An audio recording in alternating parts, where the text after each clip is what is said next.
क्या बात है बोलो। ए महाराज देखा हमार दांत लागल बा। जिसे दांत लगता है वो कभी बोलता है? आज जब दांत जरा बोला ना नहीं बोलता है। ए महाराज क्या है? अब हम पहुंचब ना। क्या हुआ है? अरे बार उजरे थुकता नहीं अब हम। नाराज तो क्या बात कर रहा है? क्या बात है? अब ना पहुंचब हम। क्या हुआ है तुम्हें? घोड़ा पकड़ा गइल बा। क्या घोड़ा पकड़ा गया? पकड़ा गइल बा। और तुम लड़ाई नहीं किया रे? अरे बाप रे बाप, तोनी में लड़ाई कैला वाली जी हो। उतना लड़ाई करा देने की जरूरत हो तो नहीं खे महाराज। क्या है? जब ले हो तो लो तबे 100 गो गिननी हो। आ जब हो गनी हो कितना गिरल बा कोनो ठीक नहीं खे। द्वारपाल, तू अर्जुन जैसा वीर का द्वारपाल होकर के रण क्षेत्र प्रस्त हो सवार। और दो आदमी के बीच अकेले का कोरी। दोस्त, तुम्हें चुल्ल भर पानी में डूबकर मर जाना चाहिए। ये बताओ घोड़ा कहाँ पकड़ा गया है? कौन पकड़ा है? मुझे दिखलाओ। डोरी गजराज में घोड़ा पकड़ाइल बा। चलो उनके पास ले चलो। मुझे आई चली।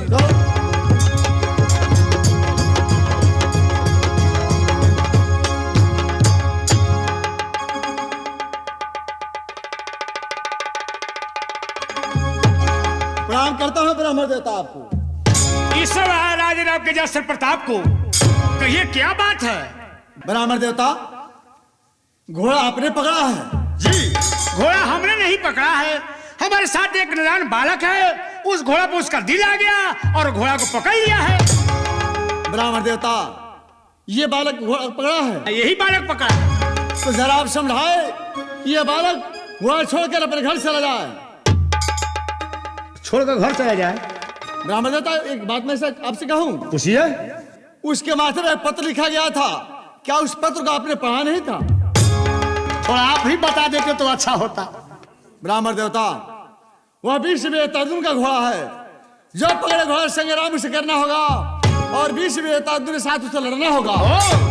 ऐसी बात है तो मैं अभी इस बालों को समझा देता हूँ। आप समझा दीजिए कि यह लड़ाई करने योग्य नहीं है। रामराज, इधर आ जाओ। बोले गुरुजी महाराज। जो विश्व विजेता अर्जुन है वो यहाँ पे आ चुके हैं और उनका कहना है कि तामझाम से कहती है घोड़ा छोड़ दे, अपने घर को चला जाए। इसमें तुम्हारा क्या राय है? गुरुजी महाराज, जब आपको पता है कि मैं जीत पे अटल रहता हूँ तो आप क्यों नहीं कह दिए जाकर अभी से कह दीजिए राजन से, ये राजन ये बालक ये घोड़ा छोड़कर घर नहीं जाएगा तो इस घोड़े को साथ लेकर जाएगा। तामराज, ऐसी बात है? जी गुरुजी महाराज। शाबाश बेटे शाबाश, तैनात रहो। ये घोड़ा नहीं छोड़ेंगे हम लोग। हमने बोला कि आप एक ब्राह्मण देवता है, इस बालक को समझाइए। इस बालक को समझाने के बजाय आप इसे लड़ाई के लिए ललकारते हैं। मैं समझा रहा हूँ, नहीं मान रहा है। कहता है घोड़ा पसंद आ गया है। बोलिए छोड़ दे। छोड़ दो। नहीं छोड़ेंगे। नहीं छोड़ेगा? नहीं। नहीं छोड़ेगा। बालक जी बोलिए। घोड़ा तूने पकड़ा है? हाँ मैंने पकड़ा है। देखो, ये घोड़े के पकड़ने का मतलब हुआ रण क्षेत्र में युद्ध, और तुम युद्ध करने योग्य नहीं हो। इसलिए मेरा मानो, अस्त्रों को छोड़ो और तुम अपने घर चले जाओ। राजन, कौन जिद करने जोग है या कौन नहीं, ये तो रणभूमि में फंसा होगा। मैं घोड़ा छोड़कर कभी नहीं जाऊंगा तो घोड़े को साथ लेकर जाऊंगा।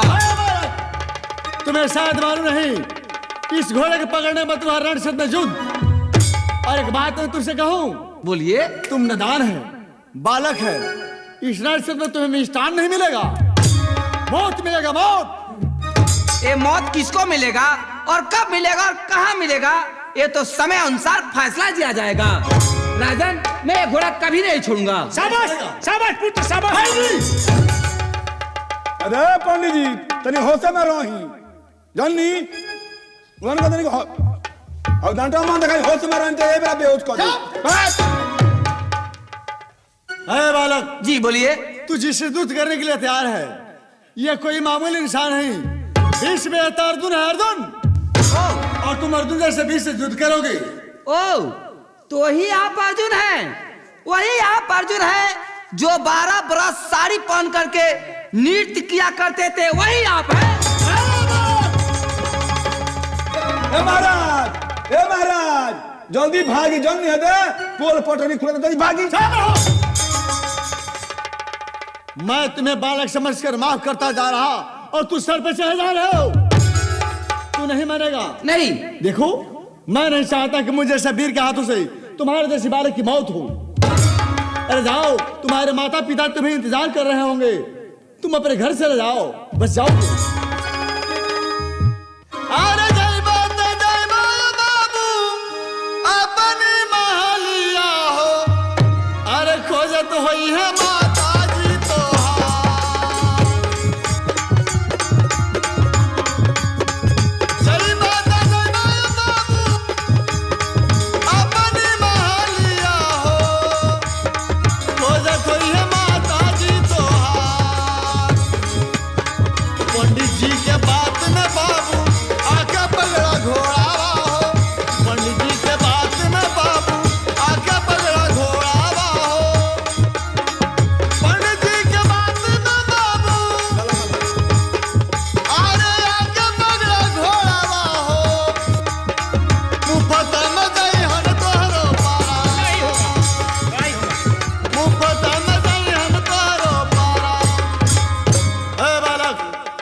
आखिर बार मैं तुमसे पूछता हूँ, घोड़ा छोड़ोगे या इस तरह से तुम्हें मरोगे? मैं मरने के लिए तैयार हूँ, लेकिन ये घोड़ा छोड़ने के लिए हरगिज नहीं। और राजन क्या कथा कर रहे हैं? इतना ही शौक है तो आइए मेरे साथ युद्ध कीजिए। अबे ए सरकार चल ना, दूसरा घोड़ा किना जाइए। चुप रहो। मैं तो आदमी के जो बात तो ठीक ही लड़का कह रहा है। हाँ, कथा कीजिए, नहीं तो घर चले जाइए। जाइए घर। जब तुम नहीं मानोगे तो बदले तो बेड़ियों से हराई। शुरू कर दो लड़ाई। आओ चलिए। धर्मराज, बोलिए। तुम लड़ाई करो। अरे ब्राह्मण तुम्हारे साथ है, एक डंडा हमारे हाथ है। तुम्हारा कोई बाली बाका नहीं कर, हम पूजा पर बैठ रहे हैं। समझ गुरु महाराज, आप मेरे सहायता के लिए अवश्य खड़े रहिए। महाराज आप लड़ाई चालू कीजिए और मैं पंडित जी को पूजा को भंग कर रहा हूं।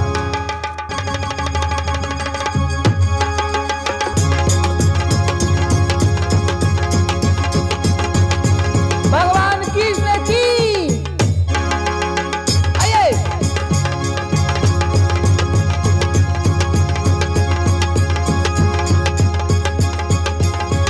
मेरे माता पिता की।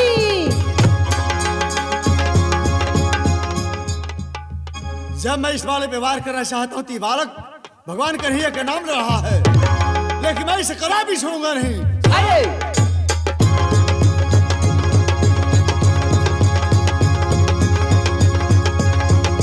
मेरे माता पिता की।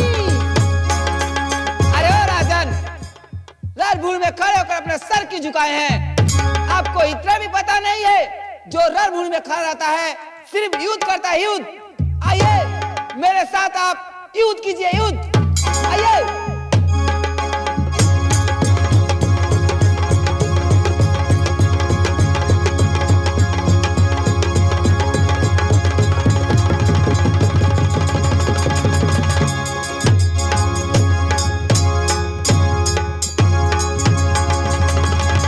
कैसे हो जाएगा? और तू कहाँ भाग के जाएगा रे? एजा कोनिया इधर गया है। एजा कोनिया कि ये महाराज भाग चली इज्जतिया पहुंच जाई। यहाँ का हमारा बात ना मानिया, लड़ाई चालू कर दहनी है। दे जाई और पीछा करके बढ़ले बाना सा हाँ। ले जाओ यहाँ से, ले जाके थावे मंदिर पे के छोप पे काट दी। अरे उनका जो हुआ सो हुआ। बेटा तुम कहाँ भाग कर जा रहा है? मैं नहीं जाऊंगा। जो हुआ सो हुआ। तुम्हारा वो काम करेंगे, तुम्हारा उतना कुटाई करेंगे कि फिर कभी अपने जिंदगी में या दूसरे जन्म में किसी का द्वारपाल नहीं बनेगा। पंडित जी, पंडित जी बोलो बोलो बोलो। पंडित जी हमरा के छोड़ दी। क्या छोड़ दे? हमारा माई रोई रे दादा। तुम्हारा मार होगी तो उससे हमको क्या लेना देना है? ए पंडित जी, तेरा गो लड़का हमारे हुआ सो 6 गो का खोइचा ढपले बानी। ए दे आ 7 गो के शिकार पर टोंगले बा। अरे जो शिकार पर टांग रखा है वो लड़का थोड़े कोहड़ा होगा। कोहड़ा हो वो के लड़का नु कोहिले। अच्छा बात ऐसा है, तुम अब शिकार लेकर चलो महल में, और मैं अपना शिकार लेकर जा रहा हूँ दुर्गा माँ के मंदिर में। ठीक है गुरुराज, मैं शिकार को लेकर जा रहा हूँ। और आप आइएगा। लेकर जाओ घोड़ा को। हम कहाँ भग कर जाएगा? ए पंडित जी, जहाँ भग कर जाएगा वहाँ हम नहीं पाएगा। ए गुरु जी, हमरा के छोड़ दिए सरकार। हम नहीं छोड़ेंगे तुमको। आखिर में हमरा के ले जाए, हम तुम्हारे बलिदान चढ़ाएंगे। हमार बलिदान चढ़ाए तरह काम मिली। एगो काम करी, हम तुम्हें क्या करें? अपना गाँव ले चली। हाँ अपना गाँव तक हमारे कानवा काट के अपना गाँव में छोड़ दी। अच्छा, इतना हमको नालायक समझ रहा है? हम तुमको छोड़ देंगे? हाँ हम तुम्हें नहीं छोड़ेंगे। ए पंडित जी, कान काट कर छोड़ेंगे, कितना हरी बर्बाद कर देगा। अरे बाप रे, हरी बर्बाद करे कहता नहीं। हम तुम्हारा कान काट कर छोड़ेंगे डोमनपुर में। ना ना ना ना, चल।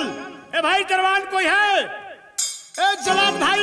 अरे पंडित जी महाराज, चलो भाई आओ इधर। ए दरबान जलाद आओ इधर। बोली भाई तुम ही जलाद हो। अगोर लगे बाबा। खुश रहो। शिकार आज मिलल बका। मिल गया, इसका बलि देना है। बोली हाँ। महाराज तब हम अरे दादी में पानी है दे अरे दादा हो दादा, इधर आओ। अरे सरवा एगो मुड़ी काटी हो, तलवार लेके जान मारे आइल बारे दादा।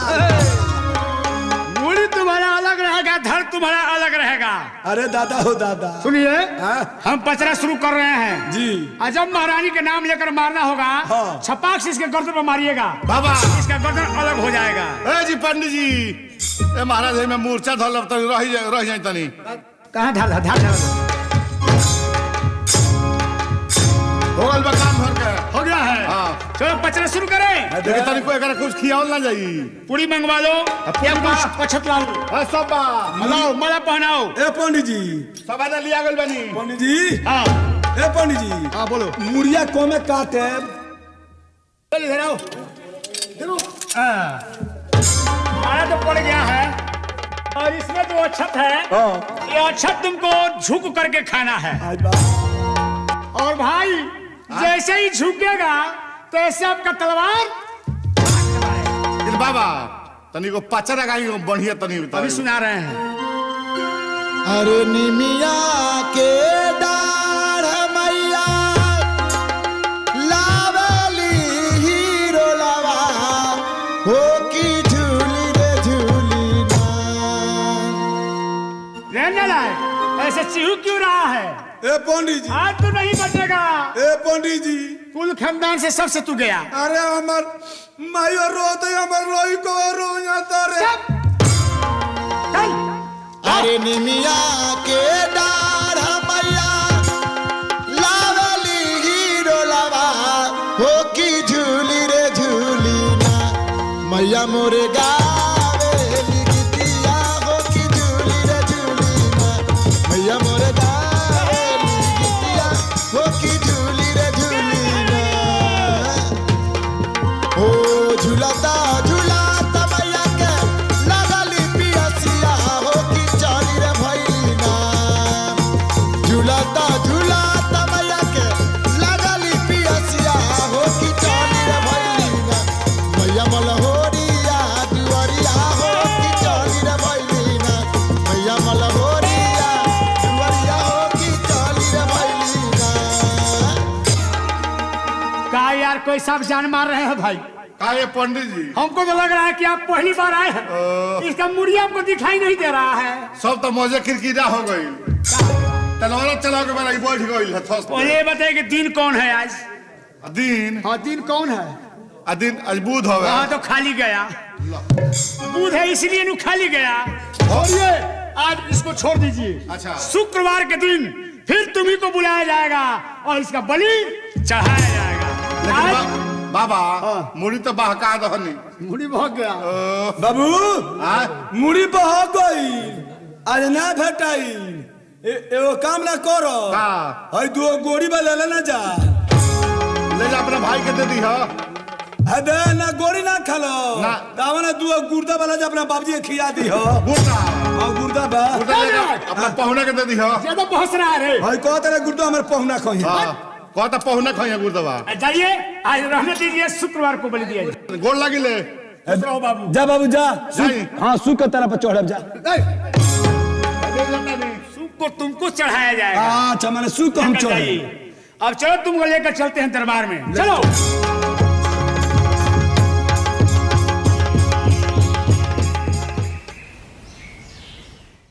एक 12 बरस के लड़के से इनका घमंड नहीं तोड़वाया तो मेरा भी नाम कृष्ण नहीं।